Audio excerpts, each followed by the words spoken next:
मंडळी आजची सकाळ काहीतरी वेगळीच होती. वाजवत गाजवत अनिश निताई नवरो आयलेलो लग्नाचं आमंत्रण देव. नंतर हातरुना काढली, घराशी आयलंय आणि ही सगळी कामं आज माझ्यावर आहेत. कारण मम्मी सकाळी बोलून गेला होता मी 8 दिवस घराशी येणार नाही आहे, ती रत्नागिरीतच आर्याच्या निताई राहणार आहे, तुझा तू करून खा.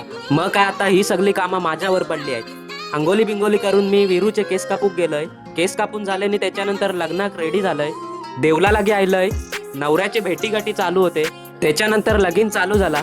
मंडळी एका फोटोग्राफर आणि व्हिडिओग्राफरला अशा गर्दीचं सामनो करूक लागतं, तेव्हा चांगले फोटो आणि व्हिडिओ करूक भेटतात. Same to me. नंतर मी आयलंय नवऱ्याच्या थंय, इकडे जेवलंय बिवलंय आणि सोबत अर्णव होतो, तो पण जेवलो आणि प्रेझेंट पाकिटावर बायाचं नाव टाकला. नयनदाक लग्नाच्या शुभेच्छा दिले.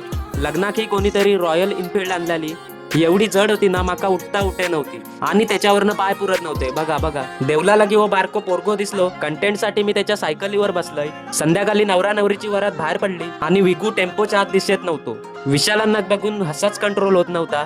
असले एक एक ऍक्शनी मारे होतो ना, काय सांगू तुम्हाला. 5 मिनिटं मी पण कसा तरी वाजवला. धोंड्यांना एवढं खुश होतो ना, बायकोक घेऊन नाच जेवतो. सगळी जाम हसत होती. आज एंटरटेन भरपूर झाला. चला मी भेटतोय तुम्हा पुढच्या व्हिडिओत. चला बाय.